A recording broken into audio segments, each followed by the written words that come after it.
دکھ اسے تب ہوتا جب دیور کی گھر واپسی کے ساتھ ہی رقیہ بیگم دیورانی کے خلاف بیٹے کے کان بھر دیتی تھی۔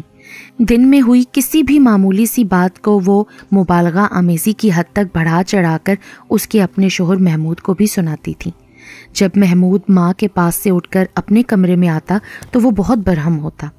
ربیہ کو تو اپنی صفائی پیش کرنے کا سلیقہ بھی نہ تھا، اس کی آنکھیں آنسوؤں سے لبریز ہو جاتی تھیں۔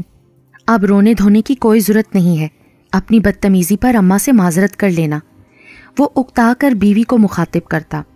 شوہر کے تیور دیکھ کر ربیہ چپ چاپ اقرار میں گردن ہلا دیتی۔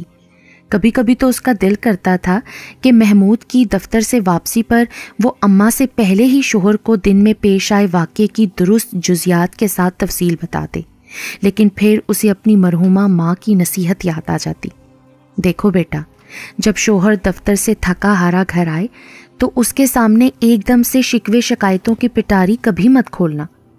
صبح تیار ہو کر مرد اپنے کام پر جاتا ہے، دن ڈھلے موٹر سائیکل پر گھر واپس لوٹتا ہے تو عورت کے لیے وہ محض منظر کی تبدیلی ہوتی ہے، جبکہ مرد نے پورا دن گھر سے باہر گزارا ہوتا ہے۔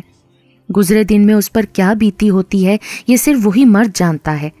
ہو سکتا ہے دفتر میں کسی سے اس کی تکرار ہوئی ہو، باس سے ڈانٹ پڑی ہو، گھر واپسی پر بائک پنکچر ہو گئی ہو اور اسے بہت دور تک پیدل چلنا پڑا ہو۔ گھر بیٹھی عورت کو اس کی الجھنوں کا کوئی اندازہ نہیں ہوتا۔ شوہر کے گھر لوٹتے ہی وہ اپنی رام کہانی سنانے بیٹھ جائے تو پھر شوہر بھڑک بھی سکتا ہے۔ ربیہ کی شفیق ماں نے اس کی شادی کے بعد دیگر بہت سی نصیحتوں کے ساتھ یہ نصیحت بھی کی تھی جو ربیہ نے پلو سے باندھ لی تھی۔ پھر ماں نے تو ابدی سفر کے لیے رخت سفر باندھ لیا۔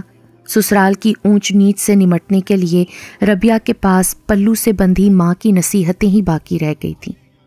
ربیہ سوچتی تھی کہ اگر ماں زندہ ہوتی نا تو وہ ماں سے ضرور پوچھتی کہ اگر مرد کے سامنے شکووں کی پٹاری بیوی سے پہلے ماں کھول لے تو پھر بیوی اس صورتحال میں کیا کرے۔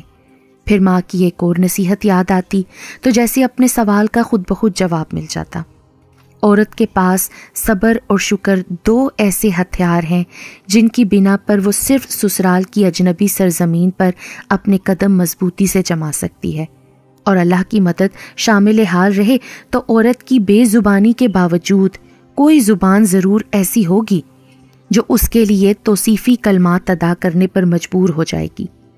ماں نے یقین بھرے انداز میں پیش گوئی کی تھی۔